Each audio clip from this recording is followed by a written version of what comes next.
माननीय महोदय, मैं कहना चाहूंगा कि 2047 में विकसित भारत बाद में बना लीजिएगा, पहले एपीजे अब्दुल कलाम के सपनों का 2020 का भारत कहाँ गया उसको तो एक बार एनालिसिस कर लीजिए। और मैं मानता हूं कि उसके एनालिसिस के पश्चात जो आपके पास जो रिजल्ट आएगा, जो परिणाम आएगा, वो 2047 के विकसित भारत की परिकल्पना को पूर्ण करने में कहीं ना कहीं बेहतर साबित होगा।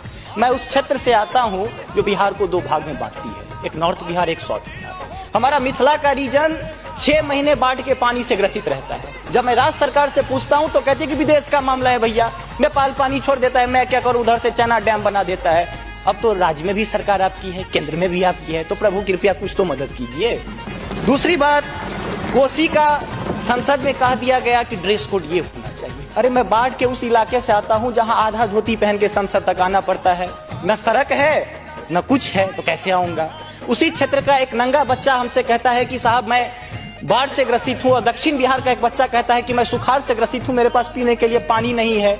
बीच वाला एरिया कहता है मैं नरसंहार से परेशान हूँ। तो बिहार की एक परिभाषा बनती है कि उत्तर में बाढ़ है, दक्षिण में सुखाड़ है, बाकी जो बचा नरसंहार है, यही बिहार है। अब मैं कहाँ जाऊँ। तीसरी बात में आता हूँ कि आपने तो राम जी को अयोध्या में लाकर स्थापित कर दिया, जरा उनके ससुराल मिथिला पर भी ध्यान दीजिए। माँ सीता कब कब अग्नि परीक्षा देगी, उनके पुत्र हम कब कब अग्नि परीक्षा देते रहेंगे, हम पर भी तो थोड़ा ध्यान दीजिए प्रभु। बाढ़ का पानी जब हमारे बिहार से निकलता है तो लगे लगे बंगाल चला जाता है, और जो भी हमारे पास रोजी रोटी रहती है खत्म हो जाती है। तो मेरी पत्नी भी कहती है कि लागल लागल सजन धक्का सलम कलकत्ता चल गया, कितना आगे जब आगे आते हैं। और पर्यटन की पर्याप्त संभावना है। एक बार आप कृपा करके देखिए, पर्यटन मंत्री बैठे हुए हैं, अब ताजमहल मुमताज महल की याद में बना, आपने उसको 7वां अजूबा में शामिल कर दिया। अरे हमारे यहाँ गया में दशरथ मांझी छेनी लेके पूरा पहाड़ तोड़ दिए, इससे बड़ी और क्या बात हो सकती है। उसको पर्यटन के लिए रखिए।